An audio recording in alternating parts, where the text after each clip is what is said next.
So last night we got LeBron versus Steph again, a matchup that never disappoints. LeBron had 42, Steph Curry had 37, but if you watch that game, you know it was not the greatest Steph Curry performance, but it was an encouraging one. It took 35 shots to get to 37 points. Not great, but he took 35 shots. The game before he took 31 shots in a loss to Utah. Again, not great, and it's happening because there's no Wiggins right now, there's no Jimmy Butler, there's no Kuminga, so he has to shoot the ball. But I'm not sure Steph Curry has ever took 30 shots in back-to-back games.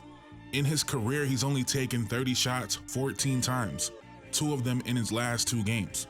So what that signals to me is Steph Curry is ready to go out swinging if he's gonna go out. If you've been watching the Warriors lately, Steph Curry's kind of just been going through the motions, kind of waiting for the deadline, kind of just waiting to see what his team was going to look like. The quotes after every game are the same. But now he has his guy in Jimmy Butler and he's ready to go out swinging, and I'm extremely encouraged by it.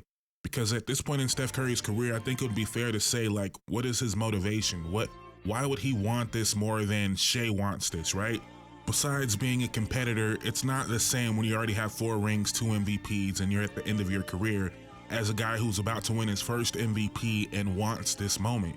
It's not the same. So just watching Steph Curry, the question to me was, does he have it still? And 2, does he really want it? And these last 2 games have been encouraging to me because he's been fighting for his life out there in a way that we haven't seen for majority of this year. And you see the motivation. And then on the other side, you see what LeBron James is doing. LeBron James has been reinvigorated. Now, he was playing well before the trade happened, but now he's looking at Luka Doncic on his team and he's thinking, why can't we go win a ring right now? Whereas before, I think Lakers fans were all, they try to convince themselves that they believed in this team, but deep down, they didn't really believe they could win a championship this year. Now you see the way LeBron James is playing, and if we get a peak Luka Doncic coming back, why couldn't they go win it all? Like I said, LeBron was playing well before this trade, but I just don't think that motivation or belief that he can go get number 5 this year was there before this trade. So the deadline in a lot of ways gave a lot of different star players, a lot of players that we love, a lot of older players, a different perspective. When you think about the Dallas Mavericks, you think about Kyrie and Anthony Davis and the opportunity they have in front of them right now, an opportunity that they probably thought they would never get again. I'm not sure they wanted it, but I don't think they ever believed they would get this opportunity again. Even if AD were to win a championship with the Lakers this year and go on a miraculous run, it would still be LeBron James' story. Like, it is what it is. Kyrie hit arguably the biggest shot in NBA history, and it's just a part of LeBron James' story. It is what it is. I'm not saying right or wrong. But now AD has a chance to be a real number 1 on, I don't want to say a title team, but what if they go there? What does that do for the legacy of Anthony Davis? Like, something we never would have envisioned. An opportunity he never had before right now. Kyrie Irving, people always kind of doubt Kyrie's ability to be a point guard, to run a team, because his teams were bad when he was a young player in Cleveland before LeBron got there, and then LeBron was the point guard, and then they were a very good team in Boston, then he got hurt, and then the whole situation with Brooklyn, and then he plays with Luka, so we've never seen Kyrie in this role. Can he do it? It kind of seems like we are ruling it out, but there's a realistic scenario, and I wouldn't even say it's like this, long shot of a chance, that AD and Kyrie can be 2 of the 3 best players in the series. That can happen easily. And when you look at the way Dallas is built, they match up well with a lot of teams. A team like the Grizzlies, the Rockets, the Lakers, they're probably the team best equipped to deal with Jokic. I think they match up pretty well with OKC. I think Najee Marshall does a good job on Shea. Seen that last year in the Pelican series. The question about this team is their lack of playmaking. AD is not a passer. And can Kyrie really be your main, only real source of playmaking for your team? I will tell you straight up, I don't believe he can, but I'm excited to possibly be proven wrong. Kyrie has become a lot more of an off-ball player later in his career. He's become one of the best catch-and-shoot players in the NBA, but if a defense only has to load up to Kyrie on the perimeter, I don't think he's equipped to deal with that in a way a Luka could, obviously. So we'll see. I know the NBA traffics in nostalgia. I just think a couple days ago, LeBron did not believe he could win. Steph Curry did not believe he could win, and now they both do to a certain extent. Maybe it's fake belief in the case of the Warriors, but Steph Curry has something to believe in. That just makes for much more entertainment the rest of this year. As far as the other old guys, right? Kevin Durant seems to be upset that the Suns thought about trading him.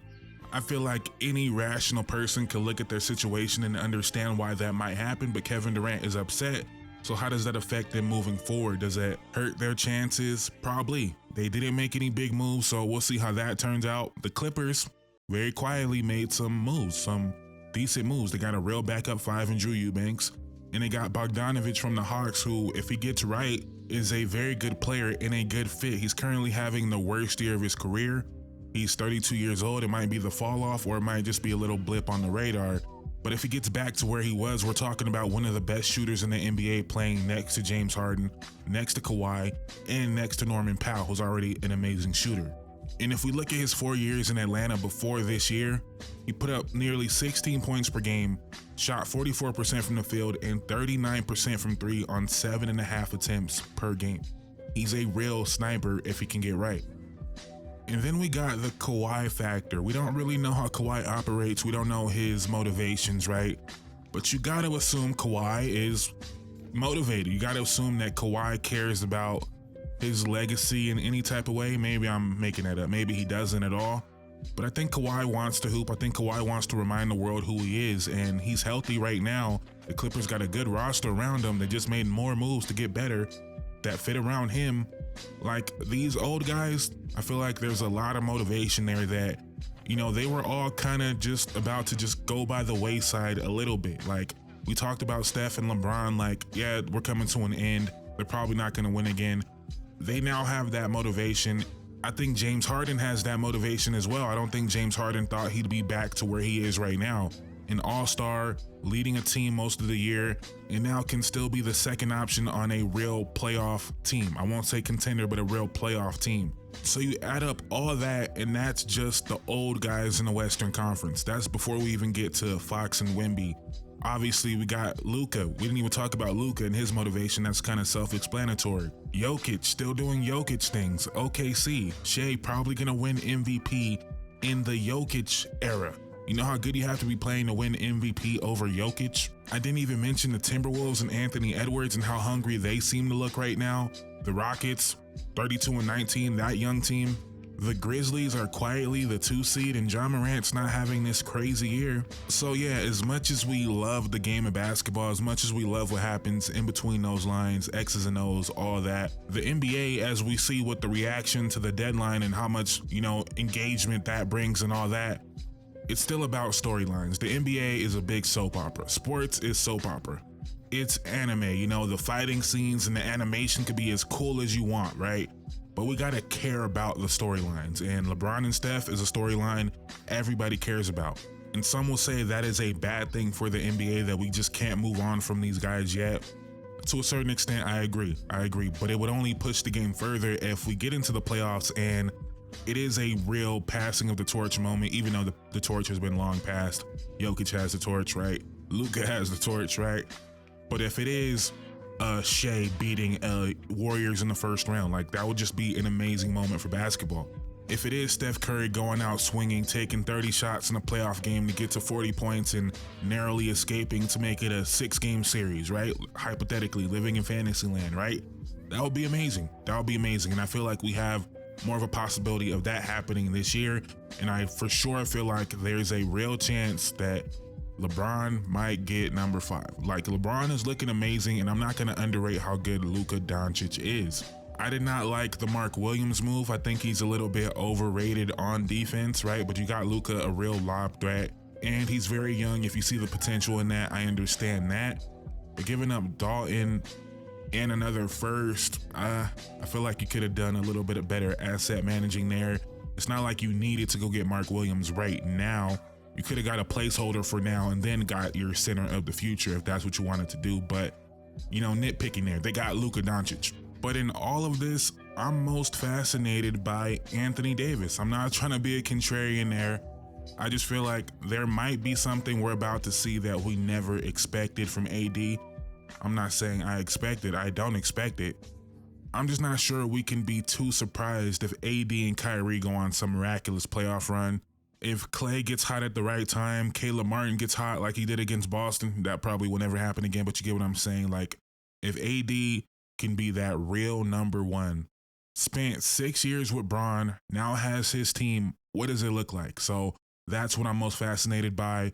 And also just love that we're going to see the quote unquote torch be passed gracefully. LeBron and Steph are going to have a chance at least. But let me know what you guys think in the comments down below. Thank you guys so much for watching. Please drop a like, please comment, please subscribe. I would greatly appreciate it. I'm out. Peace.